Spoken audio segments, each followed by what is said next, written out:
The federal government is set to introduce a social media ban for children under 16. Police search a lake in northwest Regina for a missing woman. And the NDP criticizes the Marshals' hiring process. Live from our studios in Regina, this is CTV News. Good evening. The Canadian government is set to follow in the footsteps of Australia when it comes to children and social media. It's expected the Liberals will table legislation as soon as tomorrow to ban social media for children under the age of 16. Jacob Carr's reaction from those who will be directly impacted by this ban.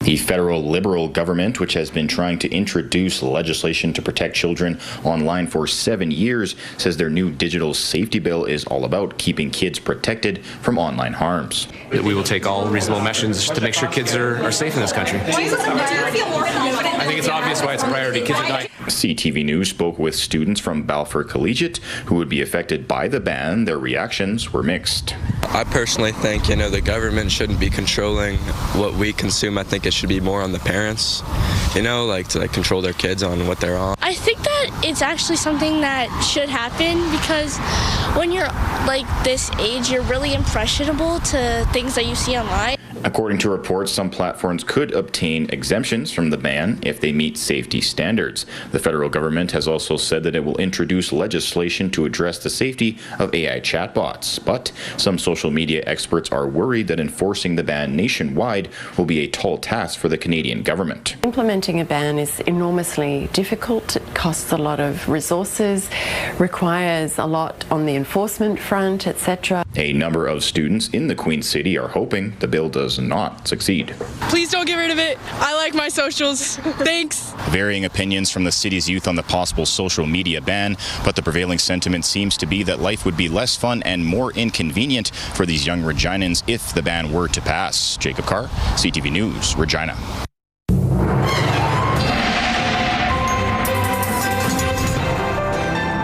All right, let's go to Sabine as we're keeping our eye on the weather. It was projected to be another stormy day in Saskatchewan, especially the southeast. A lot of activity in Manitoba. Winnipeg has a tornado warning right now if they've got some rotation there. But what are we seeing in Saskatchewan? Yeah, the tornado warnings have actually expanded to include the Winnipeg area right now, Lee. But in terms of Saskatchewan, we're still under a tornado watch, an orange level tornado watch for the far southeast there.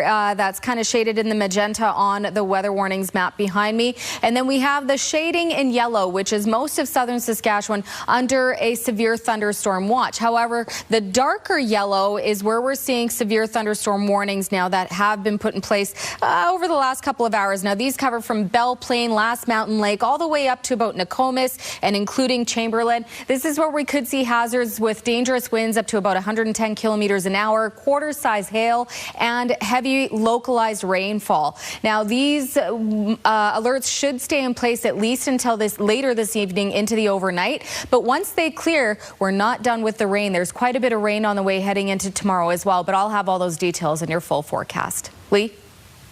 All right, thanks, Sabine. Regina Police and Regina Fire are leading a search for a missing woman. Emergency crews are searching for 35-year-old Camille Hilderman. Hilderman has a medical condition and there is concern for her well-being. She was last seen 4 days ago in Wolseley, but is believed to have traveled to Regina. Police conducted a search of Lakewood Lake in the city's northwest this afternoon. Those in the area, including rural areas just outside the city, are asked to check their properties for any sign of her. Now, Hilderman is described as a woman standing 5'2", weighing approximately 104 pounds, with blonde and pink hair and brown eyes. She has piercings in her nose and lower lip and several tattoos, including a 777 tattoo on her cheek. She was last seen wearing a black and white ruffled skirt with tights and a white and gray sweater. Hilderman is also known to go by the name Dee Dee. Anyone with information on her whereabouts is asked to contact Regina Police or Crime Stoppers. A Saskatchewan First Nation is one step closer to having the Saskatchewan Marshals service in their community.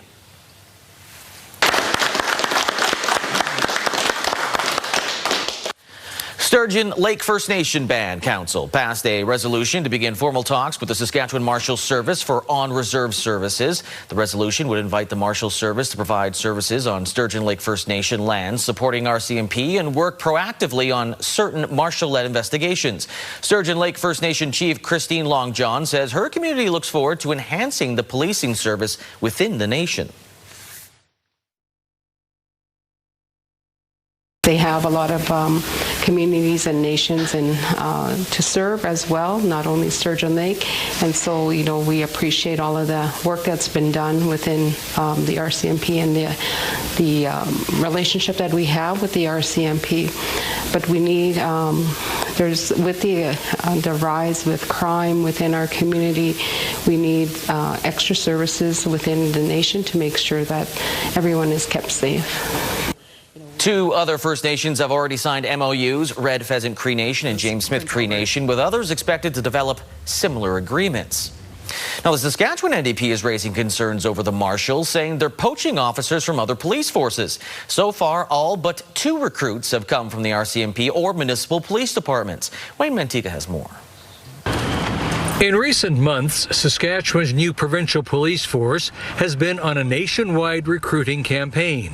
The NDP say that so far, the vast majority of new recruits have come from other police forces. Of the 27 officers currently working for the Marshals, 25 have been poached from other police forces, and only 2 are new officers trained in Saskatchewan's Police College. The NDP believe that most of the new hires were working for police forces elsewhere in Saskatchewan. The goal is to hire about 70 in total. The NDP argue that the province is no further ahead. The whole point of the Saskatchewan Marshals was apparently to address policing shortages in the province. But poaching police officers from one police force in this province to another isn't addressing this issue. The provincial government says recruitment has been a challenge, but Saskatchewan is an attractive place for police officers to work. It's an ongoing challenge, but lots of great work being done on that. We launched a national advertising campaign in February across the entire country, trying to recruit people to come and join and look at a career in law enforcement here in Saskatchewan, which I believe is the best location in the country to start a career in law enforcement. The NDP had strongly opposed creation of a Saskatchewan Marshal Service. They felt the money could be put to better use, funding more RCMP officers. Now that the Marshals are here, both the government and the opposition want them put to the best possible use. Wayne Mantika, CTV News, Regina. Premier Scott Moe departed to Europe on a trade mission today, where food and energy will be the top talking points.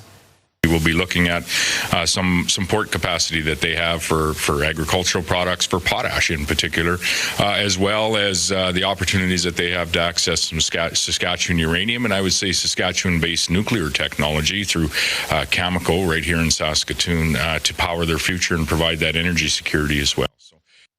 Moe will first make a stop in Calgary at the Trade and Energy Show before departing to Europe for trade meetings in the Czech Republic, Belgium and Poland. Moe will wrap up his trip in France to attend a defense and security conference. More than a dozen Regina Police Service vehicles were in the east end of the city today in response to a weapons call. Police were dispatched to the 2000 block of Elliott Street at about 9:30 a.m. after receiving information about a man who was outside a residence holding a firearm. Due to the increased risk to public safety, Regina Police Service's SWAT team and K-9 unit was called in for assistance. No charges have been laid at this time. However, several people were taken into police custody. The investigation is ongoing. An inmate at the Regina Correctional Center has died after being transported to hospital. According to the government of Saskatchewan, the 37-year-old male was found inside his cell in a state of medical distress at around 4:30 p.m. on Monday. Staff and EMS started life-saving measures and transported him to Regina General Hospital. He was declared dead just before 6 p.m. The Saskatchewan Coroner Service has been notified and are investigating the matter. The Ministry of Community Safety will also conduct an internal investigation. No foul play is suspected at this time. The province has announced it'll be spending hundreds of thousands of dollars to help female offenders transition out of custody. Laura Woodward has more on how the money will be spent. Our government is providing $918,000 over the next 2 years to the Elizabeth Fry Society of Saskatchewan. Nearly $920,000 to help female offenders transition out of custody. The funding will support programs for women leaving correctional facilities, including housing, employment assistance, and mental health supports. Corrections is more than just putting people in jail, so the reintegration supports are really what help to ensure that when someone gets released from custody, that they have a path pathway forward in our community rather than a pathway back to custody. Part of the money will go toward the Wickowin Housing Project in Saskatoon, a 10-bed transitional program for women leaving custody. A woman can have ID, treatment referrals, healthcare appointments, and community supports lined up. But if she is nowhere safe to sleep at night, the entire plan is at risk. The Elizabeth Fry Society says it's provided nearly 300 nights of safe housing in the past month. And with this is stability, and with this is giving women options and the awareness that there is an alternative lifestyle to living on the street or addictions. Laura Woodward, CTV News, Saskatoon. A sod turning took place this afternoon for a special playground at Wilfred Walker School. A new accessible playground will be built on a school ground during the summer months. The school already has playground equipment, but some children with mobility challenges are unable to enjoy it. City Councillor Sarah Turnbull attended Wilfred Walker School as a student, and now her 7-year-old daughter Blake is at the same school. She worked tirelessly amongst many others to make the new playground a reality. She hopes for a day when all playgrounds are accessible. Hopefully it's something people don't think about anymore. People don't think about accessible bathrooms anymore. People don't think about curb cuts anymore. It's just something that's part of life. Now, this project will cost about $300,000 and is funded in part by the provincial government and City of Regina. The city is planning to open 2 more accessible playgrounds later this summer. Well, not the best time to go now, but Regina's Wascana Pool is open for the season. The outdoor pool is the first in the city to open. Other city pools like Maple Leaf and Buffalo Meadows will open to the public a little later on. Spray pads across the city have also been open. That happened a few weeks ago.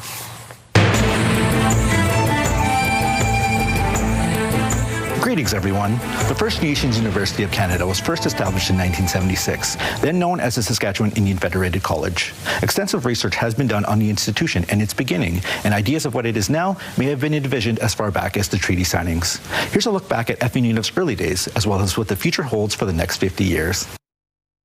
For half a century, the First Nations University of Canada have been offering an Indigenous-focused post-secondary education unlike any other. Blair Stonechild has been there from the beginning as one of the very first professors. He says Indigenous culture and history are the foundation of the institution. As we say, we walk in both worlds, but we always have to remember that we're Indigenous first. And, that's the cultural integrity that is so important. And, you can't just get that in mainstream universities. The early years were filled with innovation and many things happening for the first time ever. Books, classes, and faculties were created, producing graduates to teach those following behind. Solomon Ratt was a student who later became a teacher. He remembers the programming being built in real time. This was new territory. This is Indigenous control of Indigenous education. And so every department had to create their own materials because there was nothing available. To commemorate 50 years, past and present faculty and alumni came together to celebrate the landmark moment. Milton Tutusis first walked through the doors of SIFC in the 1980s. At the time, the college was housed in trailers on the University of Regina campus, long before the iconic FNU building was a reality. Humble days, but we never thought of it that way. We didn't think we were disadvantaged that way in terms of structurally and physically, because we had community. The college spirit was alive and well back then. It was very, very dynamic, very inspiring. Traditional ceremonies and the words of elders have guided generations of students and the institution, which has now grown to 3 campuses and a land-based learning center. For the next 50 years, the institution plans to continue expanding, pursuing academic autonomy, and celebrating what makes the place one of a kind. The uniqueness of this university is being recognized, and it is the hope that we are seen as essential, not only to the province, but to the nation, and that we're uplifted for that particular uniqueness. More celebrations are being planned throughout the year.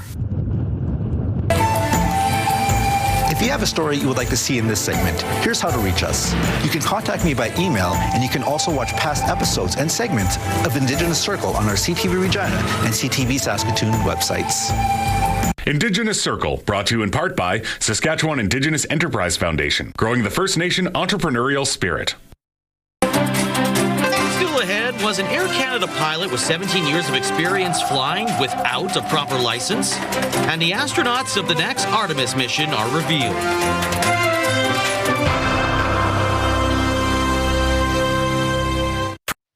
At the Global Energy Show in Calgary, the Federal Natural Resources Minister says there's movement on a memorandum of understanding with Alberta regarding a new pipeline, but some other key event speakers that were there say not so fast. Tim Burke explains. Thousands were on hand Tuesday for day one of the three-day Global Energy Show. It's a full schedule, but one topic still rose above the rest. We are now charting a path forward on other elements of the MOU. The Pathways Project, and yes, a 1 million barrel per day new pipeline for access to Asian markets. It's just 3 weeks until Alberta's pipeline application is due with the Major Projects Office. Last week, 5 potential routes were leaked, but beyond that, details on the proposal are still limited. Alberta's Premier is confident she'll have one route ready to go by the deadline. When you look at the MOU, there were specific dates that were put in there to give that indicator to industry that the federal government and Alberta are committed to renewing the relationship and to working together.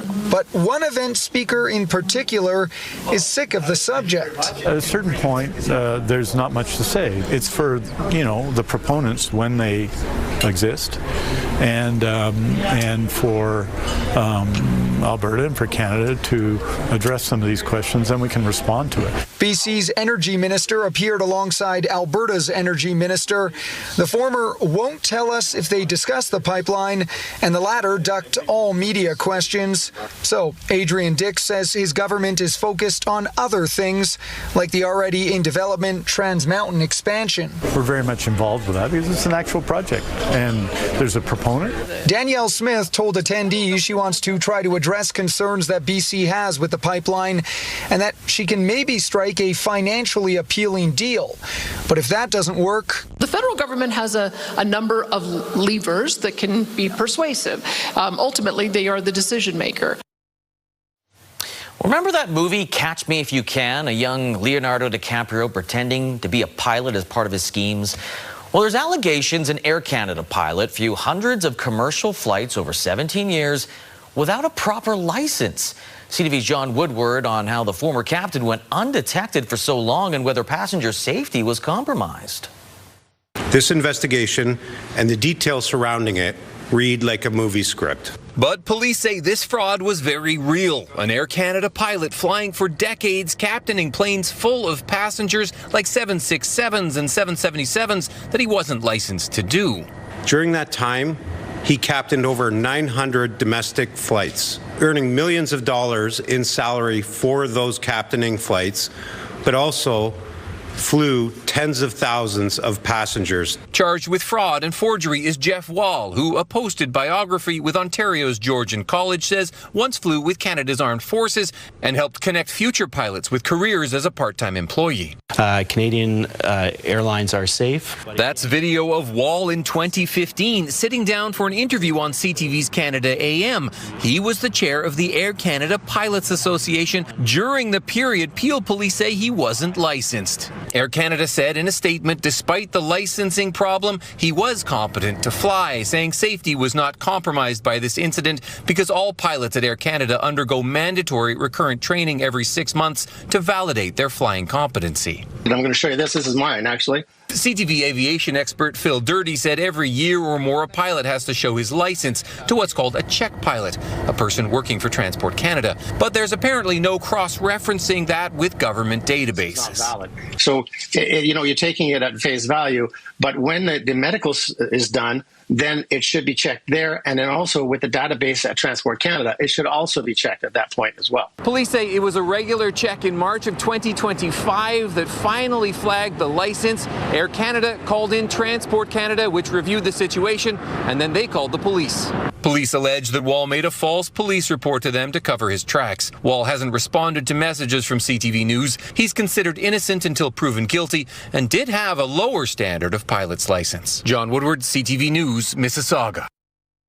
In the Middle East, Israel struck the southern Lebanon city of Tyre today, killing at least 8 people. Minutes later, the government ordered the evacuation of the entire historic port city for the first time. Israel says today's attack targeted Hezbollah infrastructure in the area, but did not respond to why the strike took place before an evacuation warning was issued. Sometimes they have sent out such alerts ahead of strikes. U.S. President Donald Trump is vowing a response after he says Iran shot down an American Apache helicopter in the Strait of Hormuz last night. The 2 uninjured aviators were rescued. The incident adds further strain to efforts to broker a peace deal and reopen a key commercial waterway. The president has repeatedly said both sides are close to an agreement, but there have been a few signs of progress since a tenuous ceasefire took effect in April. A historic day in Barcelona as Pope Leo presided over prayers at the Cathedral of Holy Cross and Saint Eulalia.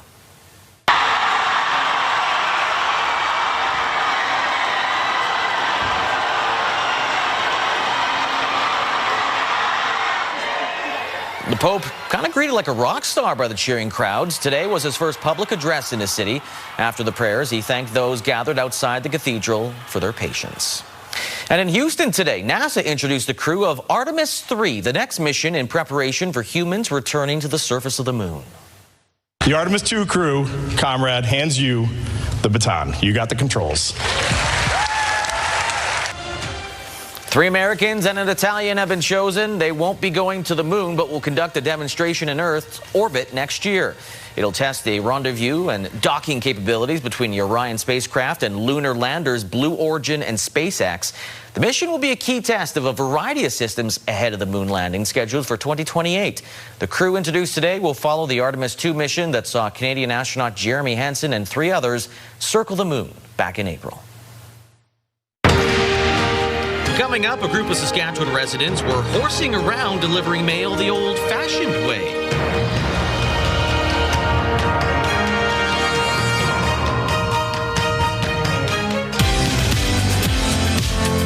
Tomorrow in Your Morning Saskatchewan, social media use is again in the spotlight. What the benefits are and the drawbacks are as Canada weighs a ban for children under 16.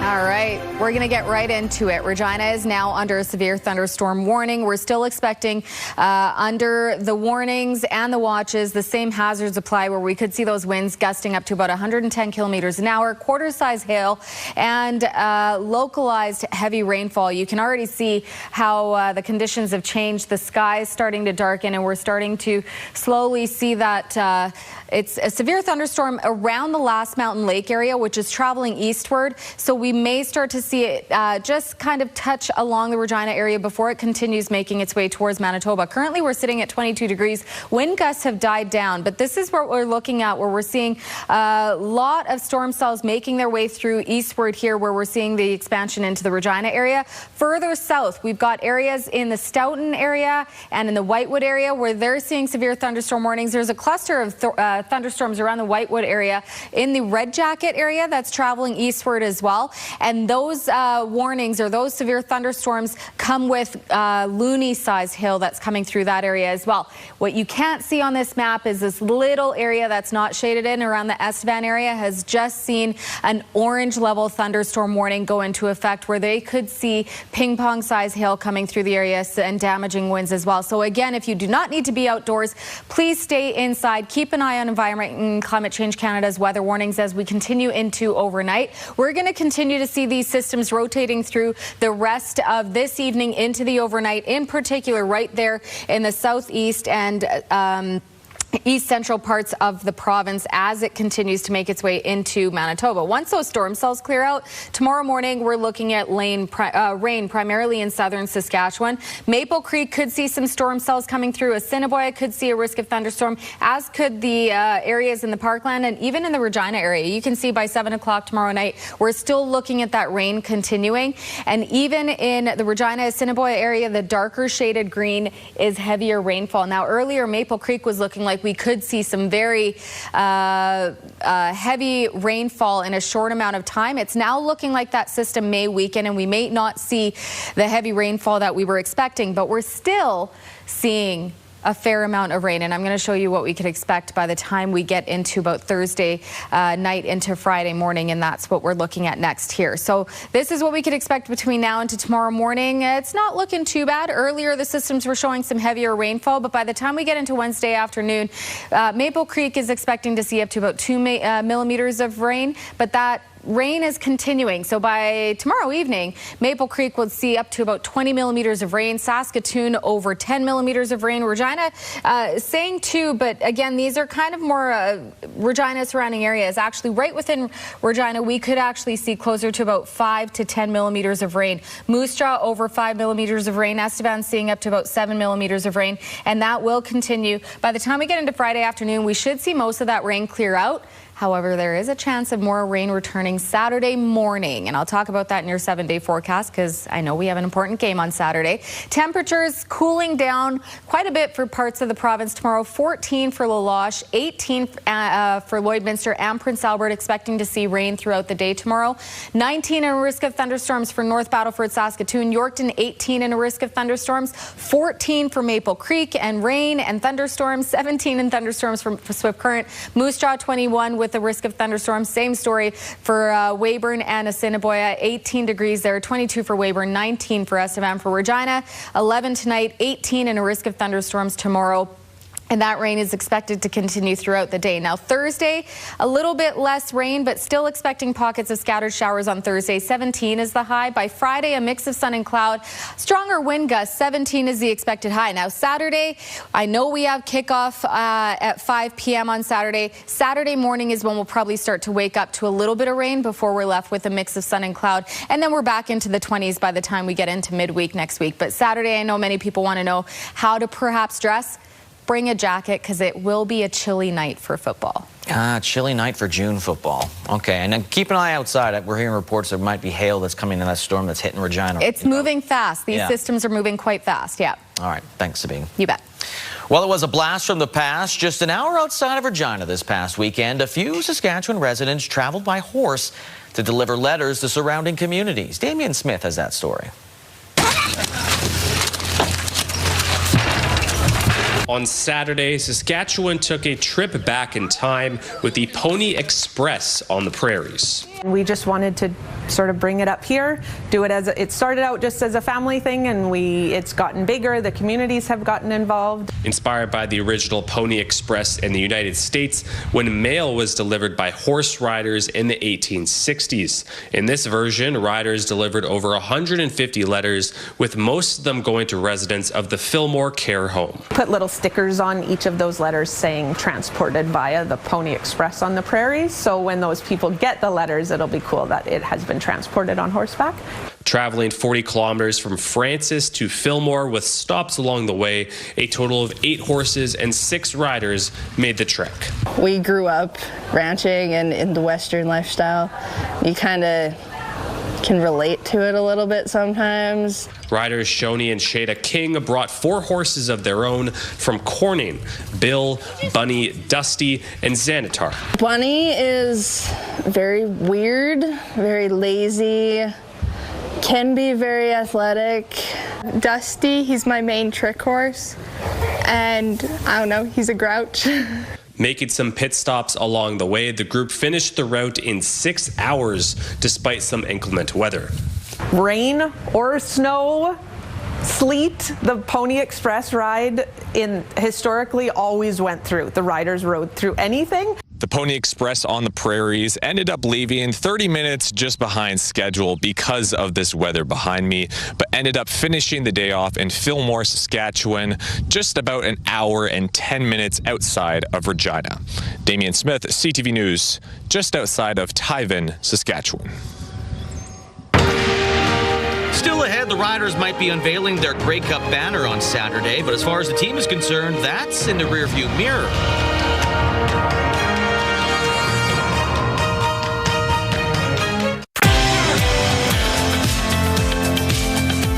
Your Morning Minute, presented by JB Sausage Supplies.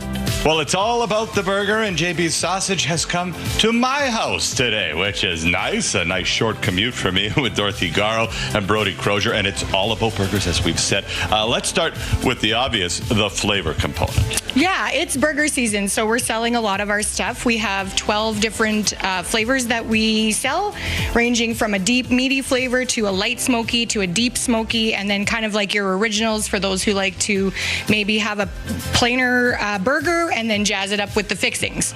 Brody, we got to cook the burger. A couple tips for cooking burgers, which is like 300 degrees, 350 maybe. Leave the lid on your barbecue open until it's cooked on the outside rim, and then flip it. Perfect burgers and more at jbsausage.ca. Your Morning Saskatchewan airs weekdays 6 to 9 on CTV and Crave.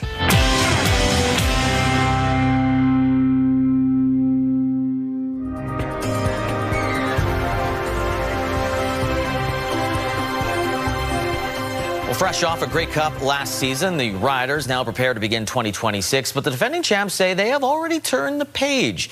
Donovan May says more as the team returned to practice ahead of their first game this year.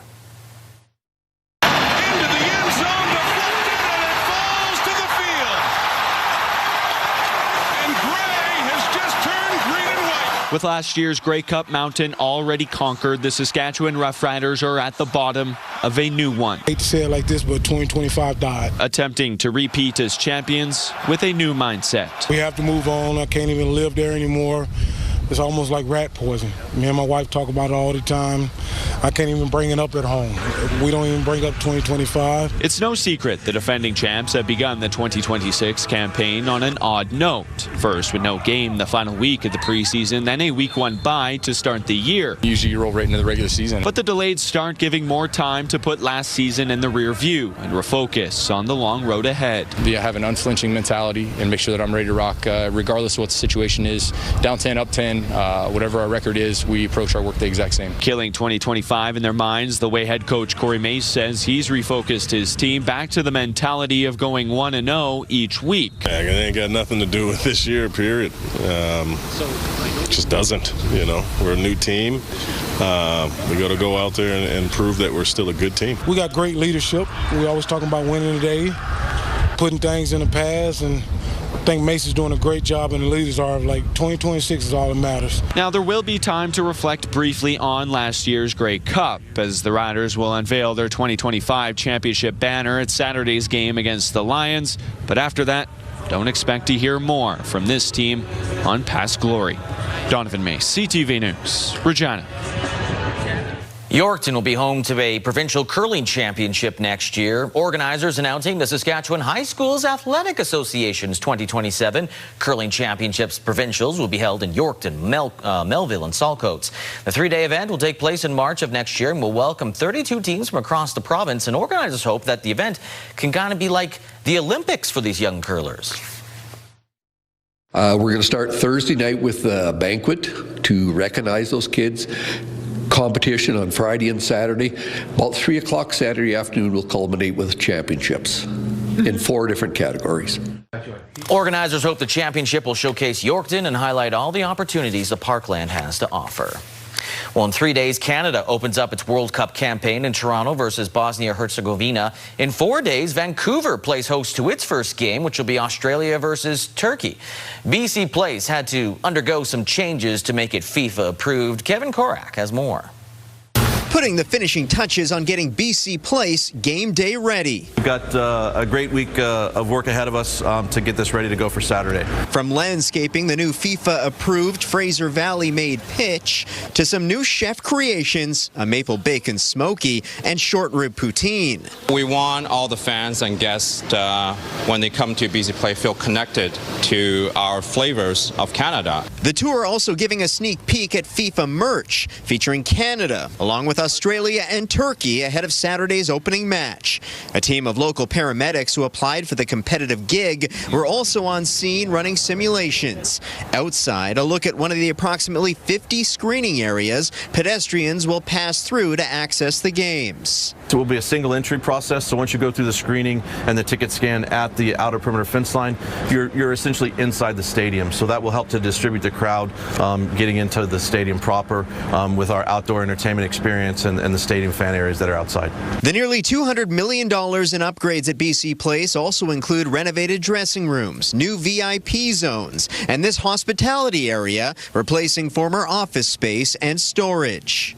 Guests here will have seats out in the bowl, but they'll have their pre-match, halftime, and post-match hospitality experience will be in here. As for the retractable roof, expect it to stay closed. Likely on match days it will be closed, just to create that consistent environment, in particular for broadcast television. Beyond the changes to BC Place, officials hope the tournament will help further put Vancouver on the global stage as a destination for major events. Still ahead, we meet the second Saskatchewan team to earn this year's Terry Fox Humanitarian Award.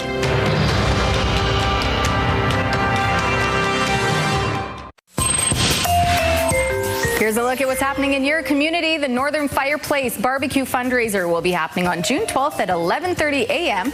It'll be happening at the Northern Fireplace on Fleury Street, and it's $20 for a plate. White Pony Lodge 10th anniversary will be happening on June 14th, beginning at 1 p.m. at 3355 6th Avenue. For all the details, head to whiteponylodge.ca. Submit your event to our community by visiting our website at ctvregina.ca and click Community Calendar or scan the QR code on your screen.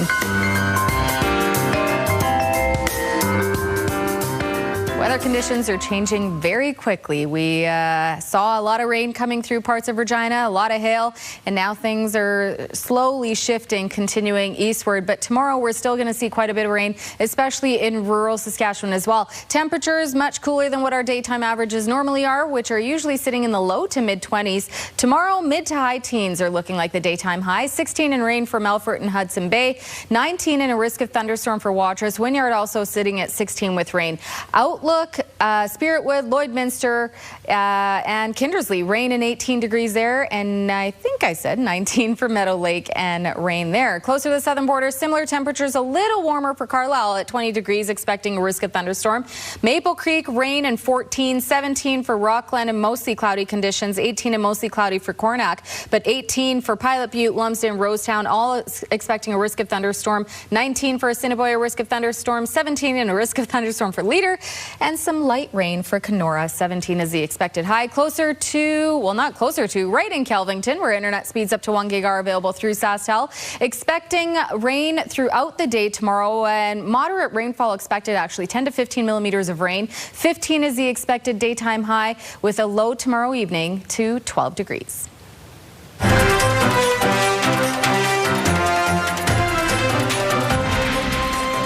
We're seeing loony and toonie size hail pictures coming from North Regina. This SGI claims, here I come. Well, last week we introduced you to Hudson Walby, a Regina student, one of 15 Canadians to receive this year's Terry Fox Humanitarian Award, but he wasn't the only winner from Saskatchewan. Ms. Hallie Bandrick tells us a grade 12 student from Saskatoon was also honored.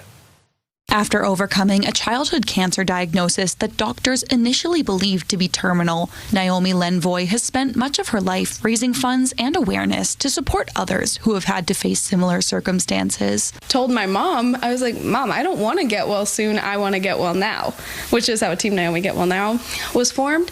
And through Team Naomi Get Well Now, we've been able to raise over $350,000 for childhood cancer research.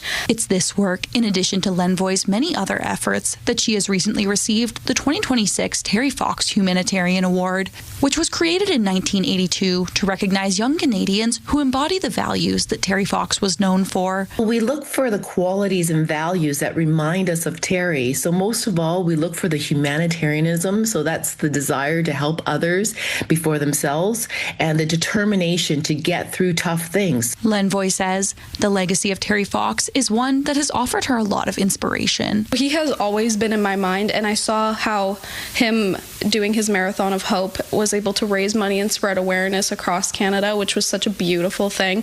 And I knew that I wanted to try to make a difference the best I could. As one of the 15 award recipients, Lenvoy recently traveled to Ottawa to be recognized by the House Speaker in Parliament and meet her fellow award winners. They get a chance to create a community with like-minded individuals. I always say they are a very rarefied group in that they have two things that bind them together. One is they overcame some tremendous obstacle, and the second thing is that they decided to turn that towards helping others. Lenvoy says this recognition has inspired her to continue helping others. That was just an overwhelming amount of emotion. I was so incredibly thankful and excited because it is such a unique opportunity, because the award is just about humanitarians among our youth that are just really going to make a difference in the world. After graduating from St. Joseph High School this year, Lenvoy plans to study dental hygiene at the University of Saskatchewan. Hallie Mandrick, CTV News, Saskatoon. An Ontario company has been selected to process scrap tires collected in the northern regions of the province. The Tire Stewardship of Saskatchewan says Emterra Tire Recycling will establish operations at a facility in Saskatoon. The Tire Stewardship says Emterra, which is headquartered in Ontario, was awarded the contract following a comprehensive review and negotiations. Earlier this year, the province reached a $4.8 million settlement with Saskatoon-based Surecom Industries. Surecom had one point been the province's sole tire recycler, but claimed it was unfairly excluded from a request for proposals to award a second tire recycler in Saskatchewan. Farm market boards for you. Street price is down $1.10 to $718.15 per ton, while the futures price is down $4.70 to $756.20 per ton. Amber durum wheat, $285.20 per ton. Red spring wheat's down $2.03 to $269.32 per ton. Feed barley, $261.21 per ton, and flax is $630.54 per ton. Prices courtesy of Bunge and Ice Futures Canada. Markets, TSX down 67 points, the Dow Jones up by 86 points. The Canadian dollar, it went down 0.08 of a cent to 71.66 cents US. On a commodity front, gold up 16 cents. West Texas Intermediate crude down $3.10. Western Canadian Select crude up $1.61. And gas stayed the same, $1.65.9 cents per liter.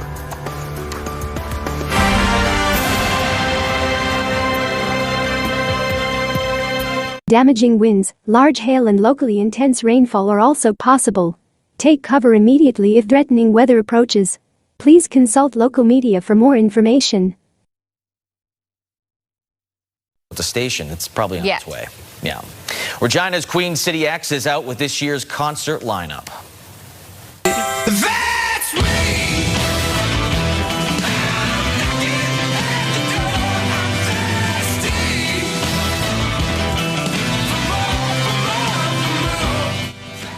Hamilton-based rock band Arkells will close out 5 days of exhibition concerts on Sunday night. Other performers taking the stage from July 29th through August 2nd include Colin Ray, Dallas Smith, Down with Webster, and more. Tickets are on sale now. That's Down with Webster right there, going down. That was a bad dad joke. Now, if you love thrifting or antique shopping, this might pique your interest.